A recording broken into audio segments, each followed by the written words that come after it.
Hello! Welcome in to the seminal episode number 50 of Dirty Water. I'm joined, as always, I'm Hogdale, by my great friend, Mut Stack Incarnate. Mut, how you doing, dude? So seminal means 50? Seminal just means important, correct? I think. Oh, I don't know. I'm asking you. You are the wordsmith. You're the reader. I should know what it means. I don't. As far as I'm seminal, groundbreaking, original, influential, plants the seeds of future growth for everything that follows. Bam. There you go. Seminal episode number 50. Wow. We did it. We did it. We did it. Cutter, your thoughts, Cutter. Cutter? We got Cutter back for that one episode. That was fun. Done. He's fucking, I think he's out of state or something. That's what he said. Yeah, I won't say what state, but he's definitely in a very small state that rhymes with Froth Island. But he's not. We do not want his enemies to be. Yeah, I don't want the Yankee fans to know where he is. No, I mean, to be fair, they wouldn't do shit. They probably wouldn't. They're concerned about their own team right now. They rallied. They won 2 in a row here going to the break, so they're. Yeah, the Nationals cannot pitch. As much as they can hit, they can not pitch. Yeah, not even a little bit. It's been an issue. James Wood's pretty fucking good. But yeah, I mean, Mutt, I don't know what's going on, dude. The Sox have won 9 straight. They've won like 14 of 16 at this point in terms of like the last 16 game stretch. It's so weird, like just seeing such a miraculous turnaround like this. I just wasn't expecting it at all. I thought this team was completely dead in the water. I thought they had no fucking chance to pull something like this off. And now you're 2 games back at 500, and I think they're like a half game back of a wild card spot. I can double check that. Yeah, it's going to change this afternoon. They were half game back going into the game on Sunday. I thought the entire series, Hog, like it was set up for failure. When they can't get their flight off the ground on Friday, they show up late in New York. They have to play at 7:50 instead of 7:15. Like, okay, there's the excuse for that game. They'll drop one more over the weekend, lose 2 out of 3, and sort of limp into the All-Star break. And they score 2 runs in the top of the first. They dominate the Saturday game, and they win a game they never fucking win on Sunday. This was a great series. I think Dave O'Brien called the signature win of the year on Sunday. He's probably right. I was thinking it was Friday's game because the flight thing, but down 2-0, your first run to the third, the entire game of the 9th inning to win that game. Like it was gift wrapped. Hey, go lose 2 out of 3. No one's going to kill you for it. You had a good run. Regroup after the All-Star break. Especially like before game 3, like good. Chad Tracy's like, oh yeah, Toley's on a pitch count for today. And Brian Bayo's going to work the most of the game in bulk. And I'm just like, you know what? Wilson Contreras is out. Like the offense hasn't really been flying high the last couple of games. They're going to lose this game. 2 and 3. You're still like a game and a half out of a playoff spot going into the All-Star break. I'm fine with that. And then they just explode in the 9th inning. Devin Williams completely melts down. Francisco Lindor with a great assist because he doesn't know how to field a ground ball for some reason. I mean, I know you're saying they explode. I wouldn't call it exploding for the 2 runs. Like those were a gift wrap 2 runs, but you take those. They took advantage of that. They got on base. Those are 2 runs they don't get at any other point this year. Like they just don't ever. Monasterio is a huge at bat to walk to score that first run. I have shit all over Andrew Monasterio. That was a huge at bat to get that first run home. Thank God he did, because I was screaming at him because the first pitch was like well outside. He didn't ABS it, and I was fucking furious. I was so mad because it's like, dude. I don't mind him not ABSing. He's not a good ABS guy. Sorry. It's the 8th inning, though, and like it's a crucial situation. It's a pitch that's absolutely outside. If you're not using it then you're never using it ever. It's insane to me. What a Mets fucking loss. What an embarrassing because this is what's ironic, Hog. You could be the Mets right now, who had the same expectations you did and have been a fucking disaster and not pulled out of it yet. Your team, as you said, 14-2 in the last 16, 9 in a row on the road trip, 2 games under 500, right there in the wild card. Like the team across from you that you went in and beat 3 times, like you could be them. Thank God we're not. We were them. Like 2.5 weeks ago, we were them. We were in the same position. Yes, that's fair. Fair. You were them. You were them. Yep. Like, and I just can't believe this has happened, especially like they continue the winning even post Contreras like getting suspended. It's insane. Can we play Frank? Can you pull up Frank's Twitter video? That was incredible. I would love to play that for the people because Frank's a Mets fan. Him and Clemmer like live and die with this team. Meek Phil, they love this team. A bunch of their Knicks fans too, so they're riding high. Here come our Mets. They're gonna have a good season after the Knicks won. And Frank I thought that was pretty good. Worth playing for our audience today because he melted down that hard. And by the way, ground ball pop-ups, like embarrassing. Mets lost today. Embarrassing. Here, yeah, I got the Frank video. Let's see it. Team is a motherfucking disgrace. A motherfucking disgrace. You got Zach Dorton out there pitching his fucking guts out, and you fucking boot the fucking game away, and it's always the same with Lindor. It's always the same. He's always fucking smiling, playing grad ass with the opposing team, yet he sneers at Soto. I am fucking fed up with this fucking phony. He has not had any bit of concentration. Every fucking time, it's boot the ball, and all we worried about was run prevention. No. It's not run prevention. It's win prevention. And the Mets have to win. And they're going to send Gordon right back to the minors. So could I say you're going to make this one next time around? This fucking Davis Anderson is a joke. We got Devin Williams, who just fucking blows every fucking game. He fucking sucks. And the Mets are drafting the worst players ever. They're drafting pitchers with 7 ERAs. They're drafting people who are 400 pounds. They're drafting 6 people from fucking Ivy Leagues. This is what happened. They gotta fire Stearns. That was the part. No, that was the part for me that got me. 6 people from the. I love Frank so much, man. He's so fucking. Well, that was you early in the year, right there. I've seen you get that mode. I've seen that. Wow. I love that. I would feel the same way. I mean, literally, ground ball indoor, double play, game over, 2-0 win. Not that it matters for them, but that's you were. As you said, I said you could be them. You were them, and you found a way to somehow fight out of it. And I'll be honest. We're supposed to have answers on these shows, whatever you're gonna. I don't have a great answer for how they're doing. I don't quite have an answer. Maybe you have a better answer than I do because I don't have a great answer for how they turn this thing around. I just don't. What, the Mets? No, they're cooked. It's over. The Red Sox. How are they 14-2 with last 16? How? Oh, I have no idea. Voodoo magic? Yeah. Like the power of friendship? I have no fucking idea. Like, legitimately, Anthony Ziegler came up and Romy Gonzalez came back from injury.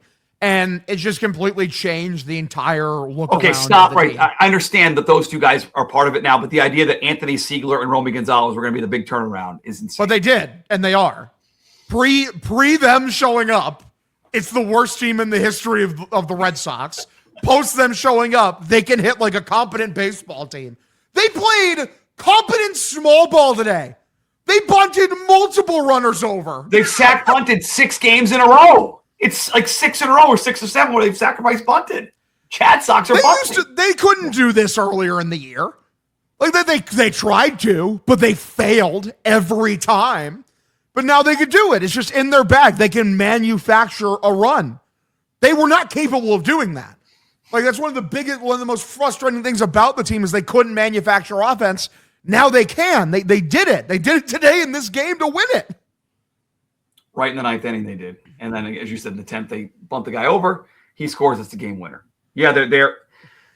I think bunting can be a crutch. Like there were some games this year that like they had Sedon bunt, and it was like, what? Don't take the bat out of your best batter's hands.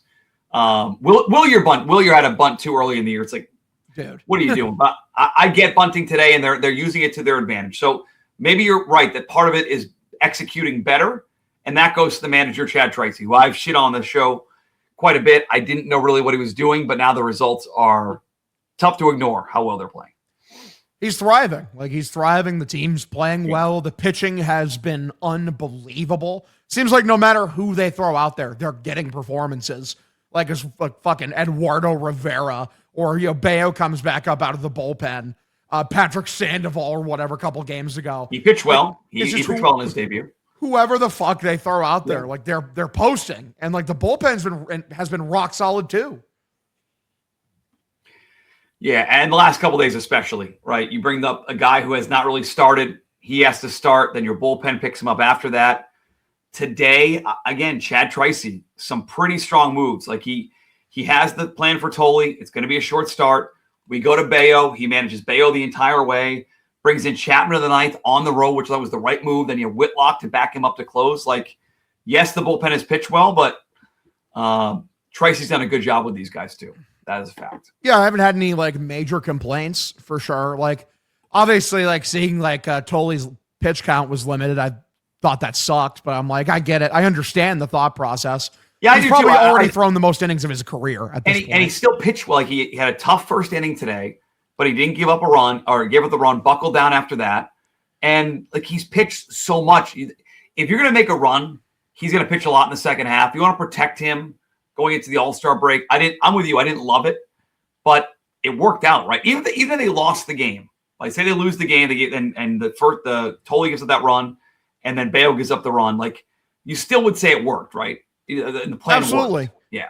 The thing is too is like Tolle's swing and miss stuff today was crazy. He had like a bunch of strikeouts, right? He had like 15 whiffs, 7 strikeouts. He looked great, and it was on 4 days rest. And like the big criticism with Tolle is like on 4 days rest, his swing and miss stuff goes down. He kind of shit all over that narrative today, like when he was out there. He looked good. I understand the pitch count thing. And the problem is, like, they're going to be doing this kind of stuff soon with Jake Bennett as well, because both these guys are already, like, about at the threshold where they've pitched more than they have in their entire life in a single season. Yeah, and that's one of the issues relying on so many young guys, right? Because you're going to have to pitch them quite a bit in the second half. Garrett Crochet is still not throwing. Who knows when and if he'll be back, probably mid-August at best. So it's like you've gotten the most you can out of Sonny Gray. These young guys are going to be asked to do a lot. So I don't – again, it worked out perfectly. They win the game. They get 9 in a row.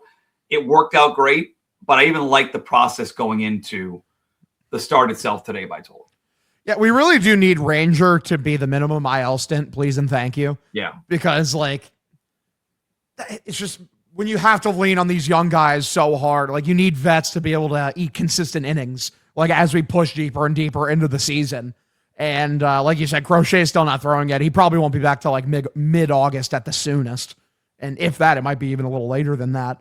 But I've been impressed. Like I've been very, very impressed with almost every aspect of this team, honestly. Like yeah, there's not. I have a hard time the way they're playing right now. There's no holes to poke in what they're doing. I still am not. Again, I'll get out of the way now. 15 minutes in, I'm not apologizing to Craig Breslow. He still built a shitty team. I will apologize. I'm ready to do this. We can stretch out. I don't love apologizing, but I will do it. I've done it quite a bit for a lot of shitty things I've done in my life. Chad Tracy might not be a terrible interim manager. I'm willing to say Hog. I'm willing to say that. Now, I've seen some people saying make him the full-time guy right now. I would not until the end of the year. I would not change a thing. Yeah. Because if you're going to get rid of Breslow anyway, let the new guy pick the manager. And it's working right now anyway. But he's made some moves here. He's gotten guys that I thought weren't very good. He's gotten them to play well. Andrew Monasterio, I think, kind of stinks. He had a huge weekend. He had the home run and the double or the multiple two extra base hits on Saturday. He had a triple Came back and a today, home run. Yep. Had the RBI. Like, he's playing well. Caleb Durbin, his success has been tied to not only the hitting coaches outside the team, but Chad Tracy. They're playing with so many injuries right now. Like they lost Wilson, and they're still winning game after game after game. So not only is he not a terrible manager, like he might be competent. Okay, he might be a competent manager. And I was shitting all over Chad Tracy for doing nothing. He's done a good job. I will apologize to Chad Tracy for critical things I've said. I'm not really go there yet with Breslow, but with Chad Tracy, hand up. He has a brain. It does work. And the guys want to play for him. So I give him credit for all those three things. It's one of those things where I'm seeing a lot of people bring down the team because like, oh, you beat the Mets, big whoop. You beat the White Sox. First off, the White Sox are one of the better teams in the American League. They're no longer a team that you could be like big whoop about.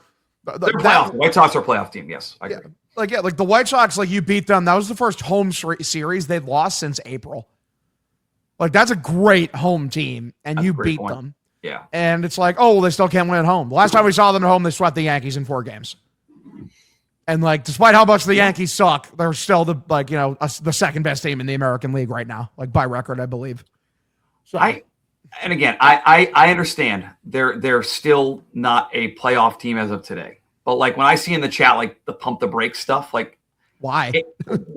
If you've watched this team from game 1 to game 94, whatever it is now, and you don't recognize how much they're playing better and how much more enjoyable it is, and the fact these games matter more, like you pump the brakes. I'm not pumping the brakes. I'll be wrong again. I was wrong about the team. I thought they were dead. They're back in this thing, and they're competitive now. And if they fall out of it again, I'll say they fell out of it. But I'm not going to look at it and say they beat the Mets like you're saying, Hog, and to just brush it off. They're back in the playoff race. That's a good thing if you're a Red Sox fan. How can it not be? I mean, because think about like how favorable like the universe had to be to you. You had to jump like originally like 5 teams. You're down to the point you only got to jump 2 now. It's just the Mariners and the Twins. That's it. Like things have changed. Like the situation around the team has changed. And plus also, can I point out when they were playing horribly, they just lost to the bad teams. They lost 2 or 3 to the Rockies, guys. That was rock bottom out in Colorado. That last game against the Rockies was terrible. Bad teams lose to the other bad teams. That's how it works. What makes good teams good is they beat bad teams consistently. Now, if you want to say like, look, they're in this because, and I haven't looked at that. I don't know where they'd be in the National League technically, but the American League is all-time bad this year. So if you want to say they're in it because it's the American League, that's fine. But guess what? They're in the American League. And I don't think they're a World Series contender. I would not pick them to win a playoff series right now, but they're in that conversation where the games matter, and that's much different than even 16 games ago, to your point. How many games over 500 is the last wild card team in the National League? Oh, you're asking? I have to guess? Yes, guess. 4? 7. Holy shit. Well, the Marlins are fine. And if you want to point to the American League, they're in the American League. What's the Belichick's line? Like, do business as business is done. Like you lucked out. You lucked out. You're in the worst American League of all time. Yeah, the Marlins are 52 and 45. That is 7 games above 500. That would be good. You'd be 9 back of them? Yes. That would be good for the second best record in the American League. And they're the last wild card team? That's the last wild card team. I mean, again, thank your luck. If you're a Red Sox fan, thank your lucky stars. And this is, again, I'm saying a lot of positive things, and this will be sort of negative. This is why the team should not go crazy about super investing at the August 3rd trade deadline. This is why for all these things we're saying, good things, they're back in it. Like, if you tell me they still trade Aroldis Chapman for a top 50 prospect, I know they just swept, I still would do it. I would still do it, Hog. I know I'm in the minority at this point. People want to buy instead of sell. They want to keep Sonny Gray. They want to keep Chapman. They want to buy. I would still look to sell and buy at the same time because that's what I do as well. The World Series ceiling is not there on this team. I just don't see it. No, and the thing is, even if you sell and buy properly, you'd probably still be in like basically the same spot. The starting pitching would still be elite. The bullpen, even without Chapman and Whitlock, like you just moved Guerrero to your closer spot. Slayton's your setup guy. I don't hate that. And like, 7th inning arm is like, you're probably in a world of hurt because it's probably like fucking Greg Weissert. But like also you might get like a toolsy bullpen arm in return in one of those trades that like you throw into your pitching lab and you just transform them. Like that's what the Brewers do usually during every deadline. Well, the Brewers have a great front office too. I'm not sure the Red Sox have a great front office. That's the difference there. But I'm with you. There's a way to navigate it and get something back in return, but also add to this year's team. What's going to be funny is the word's not funny. What interesting is what John Henry thinks about all this, because he took a lot of shit early in the year to sell the team chance. Dave has been front and center about that stuff. The shirts sold like hotcakes, the clown shirts with John Henry. Like, I wonder, is he going to tell Craig, just go for it, Craig? Forget trading. We don't care about trading anymore. Like, we want you to invest money, prospects, might not have baseball next year. I don't know the answer to that, but I most want to know almost anything in the second half, like what John Henry wants Breslow to do, what he dictates Breslow to do with this team now that they are within a half game wild card spot. Oh yeah, I mean, it's just all the conversations are just so different than they were. It's a different team, dude. It's crazy. Like it's just I cannot stress enough how miraculous this turnaround has felt. That's a great word. It's a great word for the episode. That's a great use of miraculous. Like just watching them, like for the first 2 months of the season, it was torture. It was legitimately like Ludovico technique in A Clockwork Orange, like just torture every day of just like the most infuriating baseball you could ever watch. Like it's the most inept offense I've ever seen. They legitimately had 2 guys who have been like either league average or slightly above, and all of a sudden they turn into the fucking Avengers. It's insane. But one of those guys, your team MVP, has been out for how many days now? Wilson? Like you're batting. Caleb Durbin's batting cleanup. Romy Gonzalez batting 4th and 5th. Like and they're still winning games. It just doesn't add up, man. It doesn't add up. I didn't see it coming. I did not foresee it. And I mean, I'm happy. I'm so happy for him. I'm happy we're going to have like a long, good, fun summer where like we'll be in the playoff picture basically the entire time, barring some random disaster. Again, thank the American League for that. But yes, if your goal was, hey, just get in and be a wild card team, then you should be ecstatic about where they are right now. And I do think, and Denley's trolling you. He's an all-time troll in your chat. I get that. We love Denley. But like, we love Denley. Every team has, I think every team has like a 7-1, 8-2, 9, like one of those per season in them. Even the worst teams go on that run. This is 14-2. Like I don't think every league every year in Major League Baseball, at least one team goes 14-2. Like a lot of teams go 7-1, 6-2. This 16 game stretch is. If you predicted it, you're a liar. That's what I'd say. Or you have the Doc Brown sports almanac from exactly. Like you can see the future. Like you have a knowledge of the future that you cannot possibly fathom.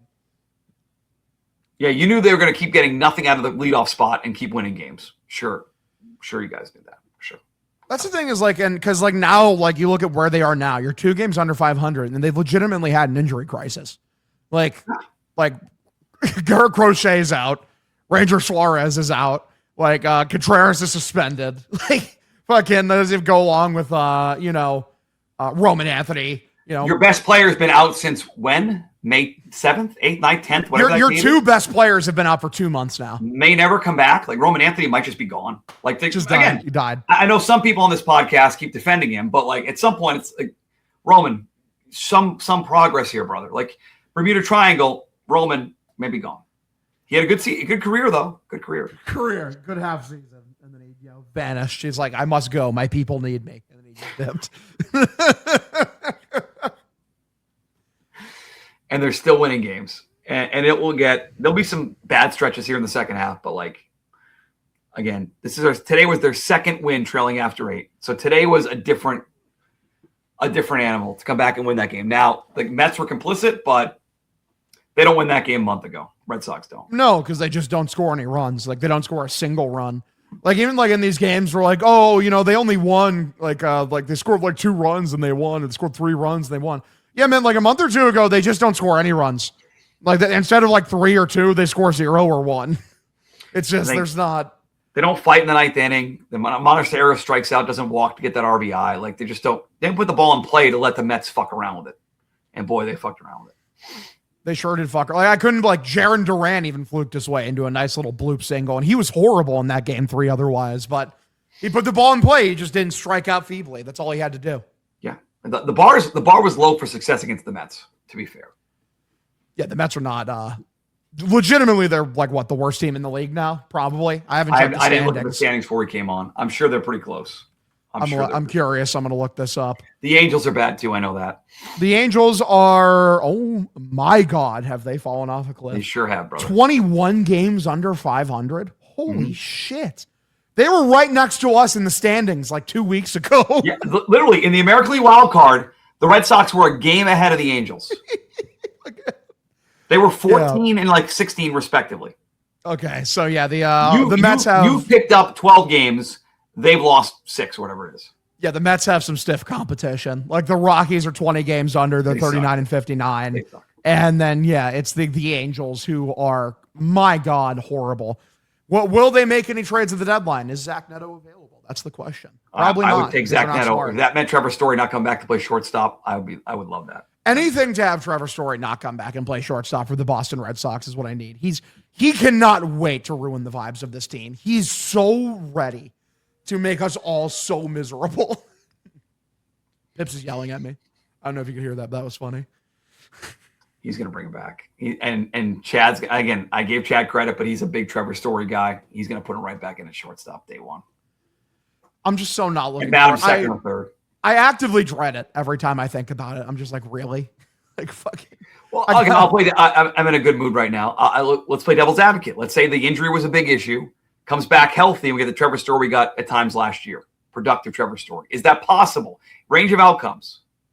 I mean, it's possible for sure, but like even last year, like he was a good defender even when he couldn't hit. Like this year, like maybe, I don't know, maybe the sports hernia just completely immobilized him. We'll see. I'm interested. But like, I hate every time someone says like Trevor Story is the leader of the Red Sox, like I just die a little inside. Because like, I mean, yeah, his leadership brought us so far last year to our first, playoff loss to the Yankees in 2 decades. What a guy. Yeah, I think it was pretty clear Wilson has grabbed that mantle from Story. And I hopefully when he comes back, it does not screw with the club, whatever the clubhouse is going on. Again, they're making t-shirts about the flight thing on Friday. Like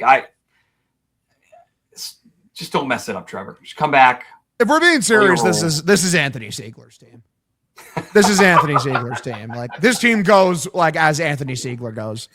Tony fucking Seagulls, kid. Are you kidding me? Seagulls came through today. Get the ball in the air, kid. Let's go. He always comes through. He plays rock solid defense. He's a great vibes guy. He puts the ball in play. How can you not love Anthony Siegler? He's revolutionized the Red Sox ever since he's come up. It's his team. I'll have him be the leader of the Red Sox before Trevor Story 100 times out of 100. They're back in it, Hog. They're back in it. Let's go. They are. It's true. It's damn true. All right, so we know you're a Red Sox fan from Iowa, which is crazy. Everyone talks about it all the time. What? I know, right? So you're better at this. You're younger, smarter, more talented, all those things. How would you someone ask you to describe? Say they're now 46 and 48. They have played 94 games this year. How would Hogdale, the voice of Red Sox Nation, how would you explain the first half of the Red Sox season to someone who's not watched one game whatsoever? The aliens invade or they come up from the ocean, wherever they are, and you've got to explain to them, hey, or they ask you, what happened to the Red Sox first half of the year, the pre-All-Star break Red Sox? How would you explain the first 94 games? Is there one phrase you can even use? I don't know. It's just like the words, but you read a bunch of books. I bet on races. I bet on horse races. I read an occasional blog. I watch my kids play baseball. That's my life. So I can only describe it as bizarre. It's the most bizarre first half of a season I've ever seen. Everything pre-All-Star break. It's so hard because when they were bad, that whole time, I'm like, I cannot believe they're this bad. It doesn't make any sense because of how good the pitching is. For any other franchise, if you're getting that level of pitching, it's well, you're hovering around 500, even if you can't hit. Everyone says pitching is the most important part of baseball. If you have an immense amount of pitching, that you can pitch your way at least to regular season success. Now you're going to get exposed in the playoffs if you don't have enough star power to back that up with some runs. But you can fraud your way to victories in the regular season just on the backs of pitching. And they were that bad, and now it seems like it's flipped back on its head, where the Red Sox are just playing competent offensively. The pitching is maintained, if not exceeded the level it was at. And now they're the hottest team in baseball. And we're left in a horrible American League half a game out.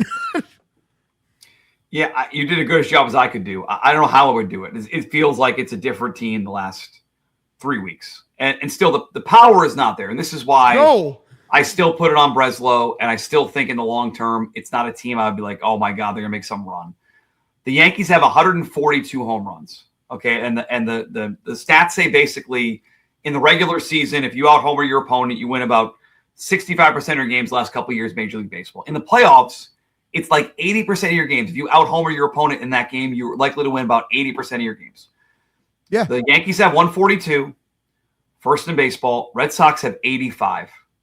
Dead last, like 60 fewer home runs.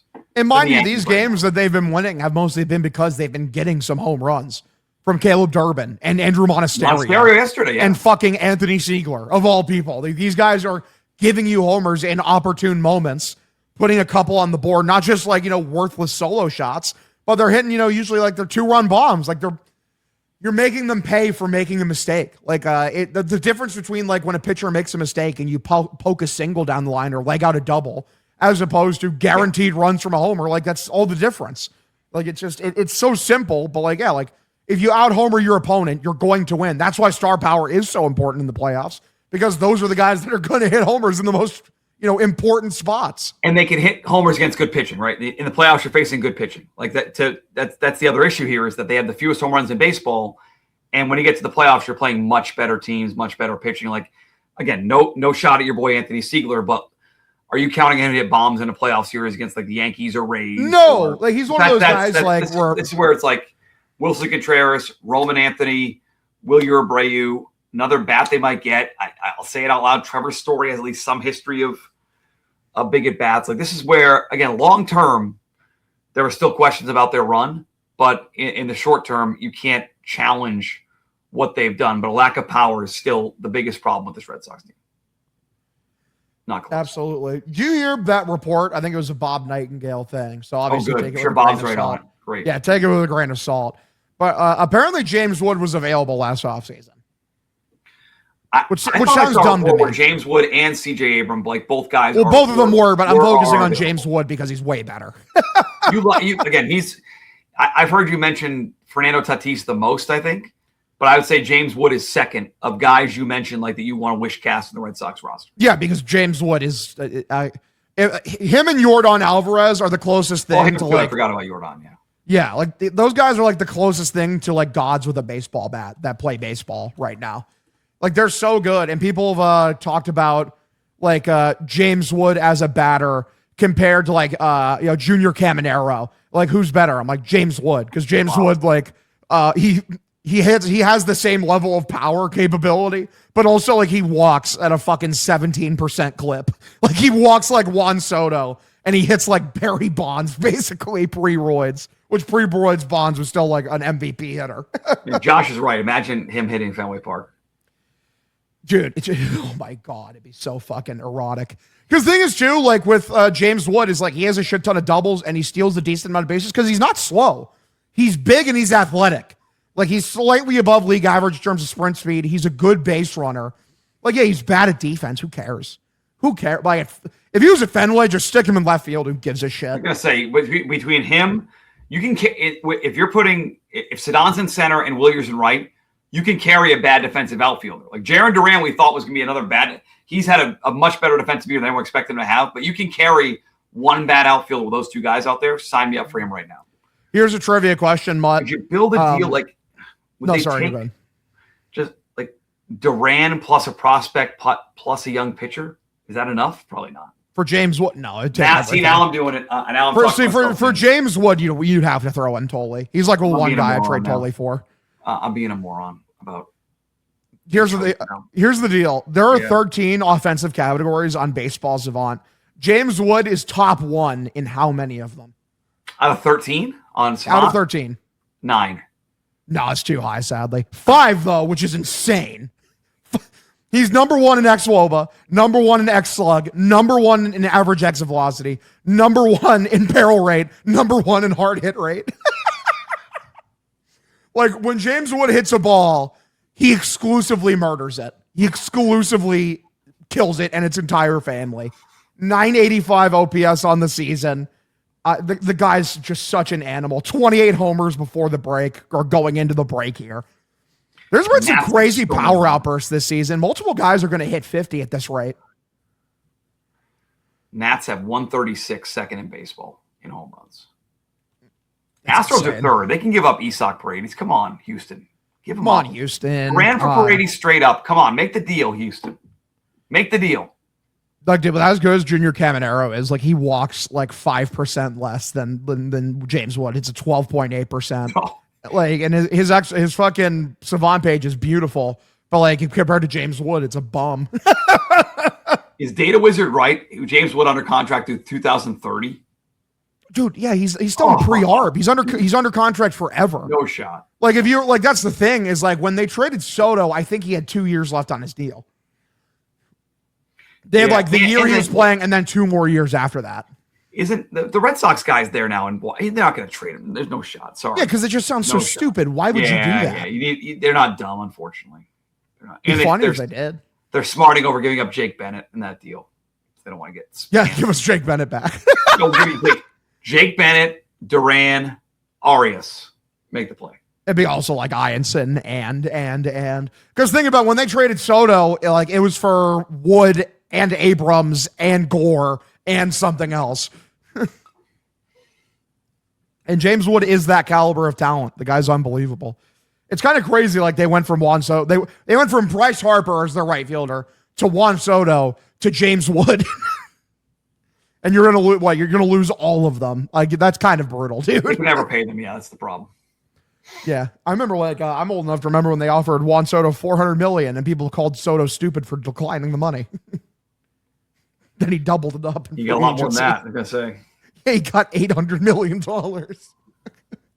Nice fighting with Lindor. He is, and hey, listen, I don't care about the error today. Like I hope him and Lindor keep getting into fights so that they can trade him to the Sox for pennies on the dollar.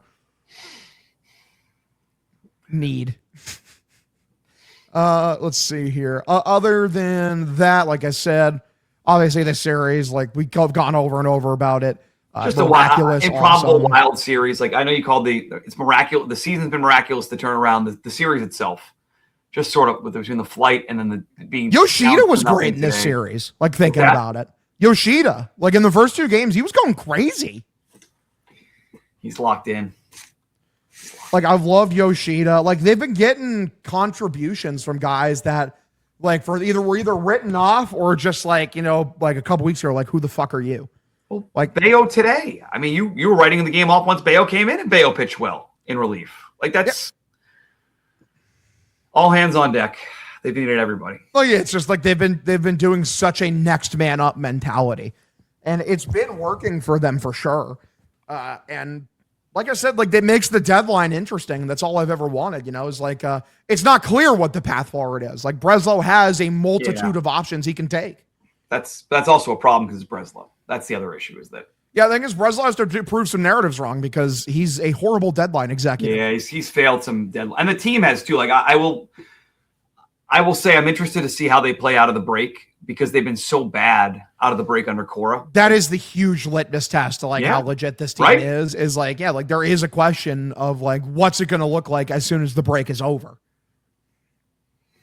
And I can't give you a confident answer. I think it's a 4-game set against the Rays, opening with a doubleheader, by the way. So I'm going to busy some motherfucker. It was a weird rain out, right? It was a weird cancellation, I think. I don't know if it was last. I forget exactly. I remember the timing of it was not great because you had to play a doubleheader coming out of the All-Star break.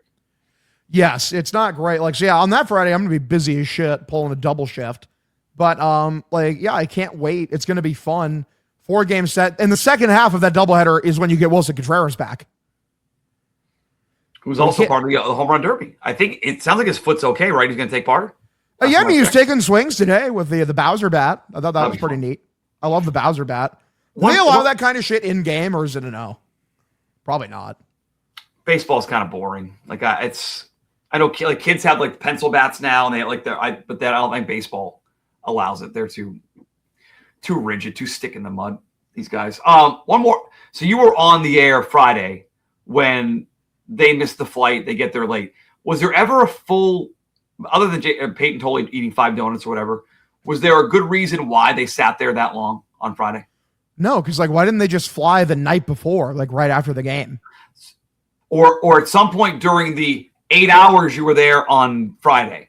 Like again, it worked out. They won all 3 games. I don't understand how what it got happened bumped so badly because not too many times in my life do I remember games starting late because the team showed up late to a game in Major League Baseball.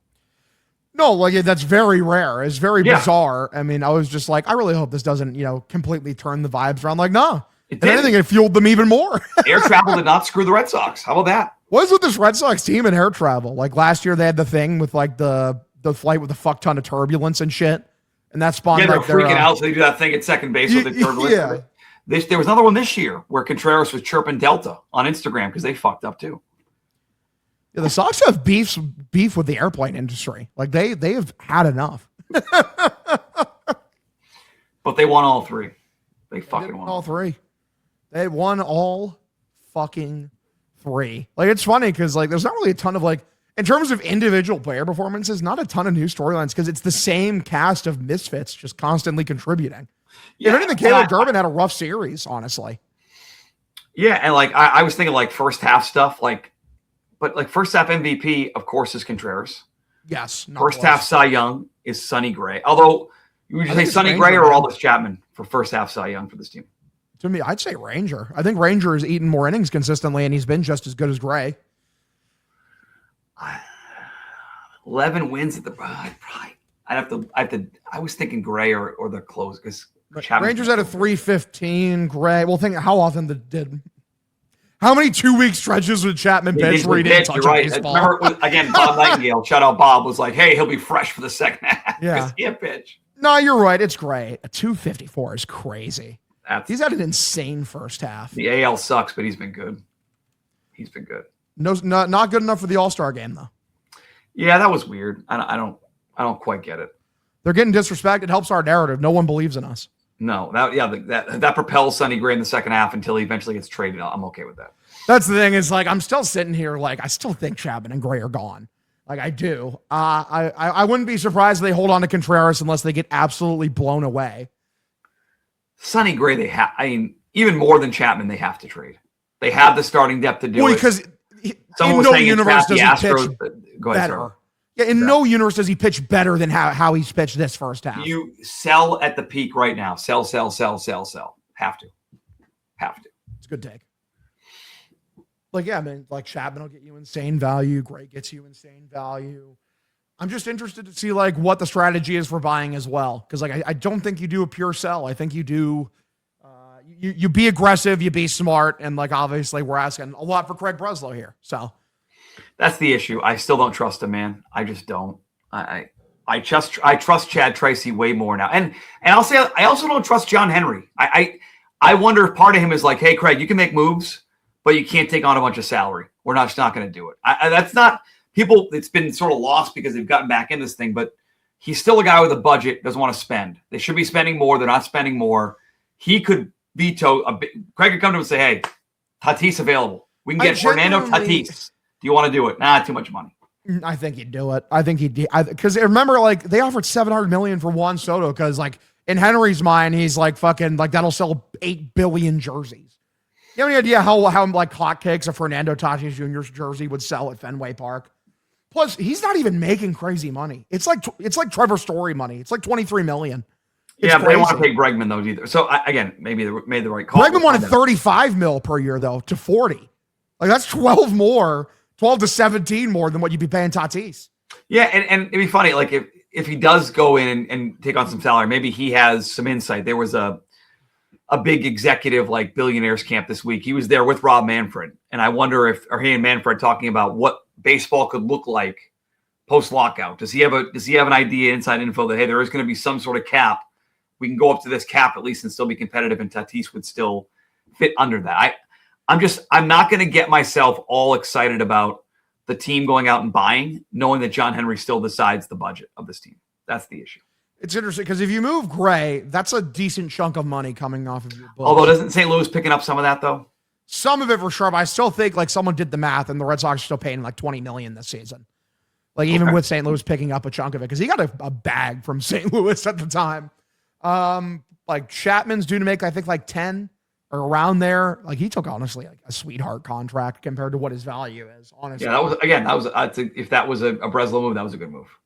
Definitely a Breslow move for sure because he brought him in the first place and then brought him back on that. Yeah, I thought it was 36, but I thought they made a mistake there, and that's another Breslow win I will give him in all this. There's another money thing too because like if you do get Lindor, like in a situation where, like, would the Mets take on Story for a year because he only has a year left on his contract, and because they just want to move off Lindor's money because Lindor has like 9 more years at $30 million. They could do that, or is there also will some team take back Yoshida? You were the loudest voice in all of Red Sox fans. You were the loudest voice about why is Yoshida still here, and I know he's been contributing.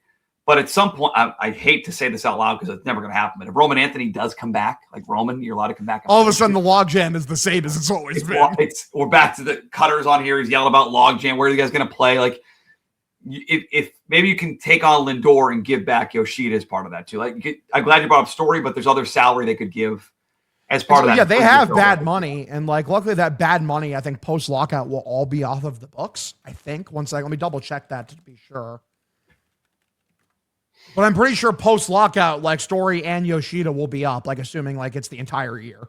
And it's not a great comparison to the NBA, but maybe some teams look at that like an expiring contract, right? Like we'll get rid of that. We'll have that space to use after 27 or 28. Yeah, 2027 is the last year on Story's contract because then they have a club option, which it must be Yoshida too. Yoshida's done after 2027. Like after that, that's $43 million of guaranteed money that comes off the books. So if you have trust or faith in Craig to figure it out, they have some pieces they can move to bring back a longer term deal they could absorb because they're the Boston fucking Red Sox. I just want Tatis, man. I just do. It all comes back to I just want Fernando Tatis Jr. Man. So you said earlier, like the vibes. I was curious because I will pop in occasionally and watch the stream, watch all the clips. Have you noticed the vibe, like Red Sox fans' vibes are better this week with the team now winning? You notice that in your live chat? For sure. Like the chats have been less doom and gloom. Like there's more hope. When like if anything, they actually are going out of the way when I'm a little too irritated. And they're like, dude, come on, like fucking, what are you talking about? It's just one game. Like they've won so much recently, which is nice to see. Like I'm happy to see that like the fans getting interested again. Like the viewership spike. The Apple TV game, like we were sitting at like around 90 viewers consistently on YouTube and Twitch the entire time.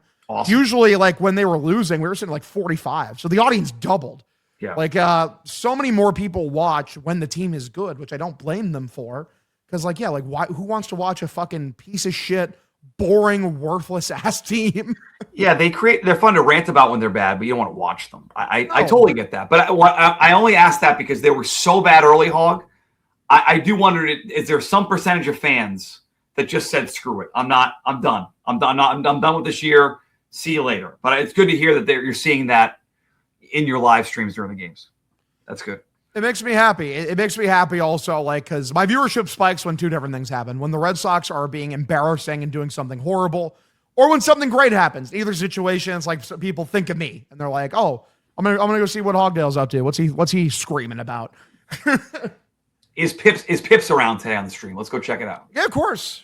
Pips is here today. Pips, you want to say hi to Mutt right now? Is Pips sleeping or Pips woke up? He's up. He's actually growling at me. Again, I'm not. Somebody else said this and told me this recently. I'm not going to. It's not my original thought, but someone said to me, since Hogdale put his dog on the podcast, they haven't lost. That is objectively true. Yeah. Two things. It's one. You can't leave your dad's house, bro. That's the thing is I can't leave my dad's. You got to move in. Fucking sorry, Hog Dad. Buckle up. Let's go. Buckle up, Buckaroo. Exactly.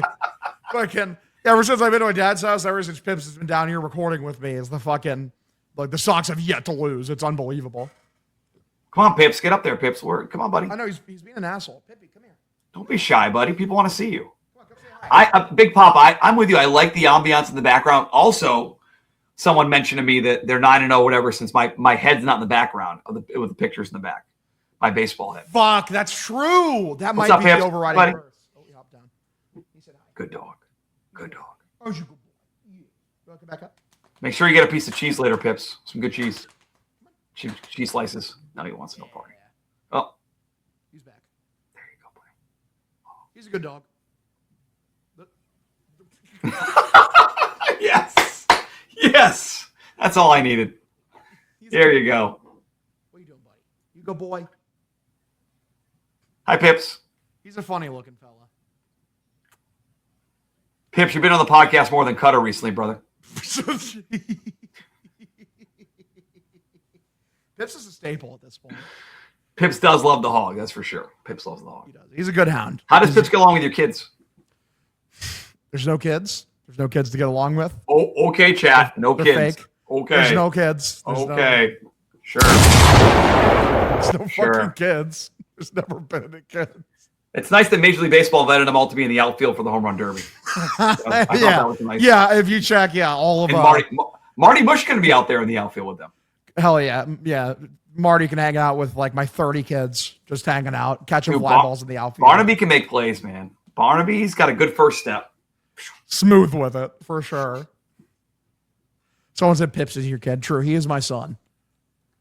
He's currently chasing his tail. I can hear him doing it. I can't see him, but I know he's chasing his tail. All-time dog move, just chasing your tail. He is the first dog I have ever owned who legitimately chases his tail. Like, he's the only one. He's funny as fuck. He's undefeated. It's going to be tough. So So they're going to come back Friday against the Rays, and you're going to be back. Are you back at home, or are you going to stay there until they lose? What's the play? I have no choice. I have to stay here until they fucking lose. Absolutely. Yeah, you can't go. You can't. I mean, my dad won't mind. My dad likes having me around. So, but yeah, plus he's a Sox fan too. He doesn't want the vibes to get jinxed. Right, Pips? Huge. I would say I was going to pull up the probable starters for the next series. It's all TBDs. It's not till Friday. Exactly. I was going to ask you, what you're younger than me, so what, do you like the All-Star stuff, the home run derby and the game itself? I mean, I'll peep into the home run derby. I'm going to take the All-Star break to decompress and, enjoy some off time before, the second half blitz. You going to travel at all or stick around? Well, no, I'm going to stay at my dad's place. Okay, I know if you go like day trips or anything planned or just probably not. Oh, I'm gonna read some books, hang out with my kids, whatever. Comic books for sure. I have Aquaman upstairs, Aquaman by Jeff Johns. It's pretty good. I brought it because I'm like, that'd be a fun summer reading vibe. At least a little aquatic kind of theme going on. Yeah. What's the closest body of water to you? The Mississippi. Okay. For sure. It's probably 2 minutes, 3 minutes that way. Oh, the Mississippi River is right there? Oh, nice. It's really close to me. Yeah. My where my dad lives is literally right on the Mississippi. Do we go back to is it a riverbank? Do we go get a hot day? We jump in? We getting fresh now? Oh, we probably could if we wanted to. My dad has a pool. That's the thing. He built an above. Oh, it's funny. You're never going home. Pips gets to hang out. You got a nice background. Red Sox don't lose in a pool. Come on, let's go. Thank you, Hogdad. If they win this whole thing, Hogdad gets all the credit. I think it's true. You are my dad. You're my dad. Woogie, woogie, woogie. He loves that sound. Oh, yeah. Do we have anything else we want to add, Mutt, before we enjoy our All-Star break? If you're 56 minutes in and you're thinking to yourself, these guys didn't bring up the draft, I got nothing for you. Yeah, I got nothing for you, Chief. I'm going to be completely honest. Sorry. I go follow Sox prospects. They are extremely knowledgeable. Who's our guest? Who's our Sox prospects guest? Who's good? Oh, was that Andrew Parker we had on? Yes, I believe. Go follow Andrew and those guys. Andrew 100%. Parker, go listen to the Pesky Report. They have a podcast. They have a prospect show. They'll know all about this shit. They can give you much better coverage than we can. Because I have no fucking idea, in terms of high school players, college players. I'm just not locked in like that. I wish I did. I liked Cotillo getting excited. They drafted 2 UNC guys back to back. I don't know if UNC is good or not. Cotillo fucking he nutted so hard that he ascended. He's like that South Park scene. Yeah, exactly. All over the computer, laptop, UNC everywhere. I just don't know. I don't. I'll do the same thing you guys do, read the reports and see what they said, but I have no insight. So I have nothing on that. I'm not going to lie. I can't lie and tell you I know. Trying to think. Anything else? Sox good. I haven't watched the scores in the last hour. Are they officially a playoff team right now, or are they still half game back? Good question. I can look that up. Wild card standings. Half game back. That's if I would have told you that 3 weeks ago that they go into the All-Star break a half game back, you would have said I'm a fucking psycho. Yeah, I'd say you're on ketamine. It's that simple. I said, is that all we got, Mutt? Dude, great. I mean, crazy first half. Great job by you. 50 episodes in. Yeah. Miraculous. Fuck indeed. And again, enjoy some time with your kids during the All-Star break. Just do it. Just enjoy it. Barnaby, Pips, Ricky, Nathan. Yeah. Cindy Lou Who. Paulie. Horton, the Cat in the Hat. They're just all like fucking Dr. Seuss characters. I'm sorry. The last thing I was thinking. So, are you definitely? Do you have the dates yet for your trip out here in September? Yeah, guaranteed. You have to stay on the podcast. Just text me what they are. I want to arrange something. I want to start working on something. Yeah. No problem. Absolutely. Sounds like a plan. Little Abner. Yeah, Little Abner. Kennesaw Mountain, Hogdale. Oh, that's a good one. All right, man. Let's get the fuck out of here. Enjoy the break, buddy. You've earned it. Find me at Hogdale_ on Twitter. Find Mike Mutt at Mike Bonansky. Have yourselves a phenomenal All-Star break. Go Sox. Love you all. Good night. Good shit.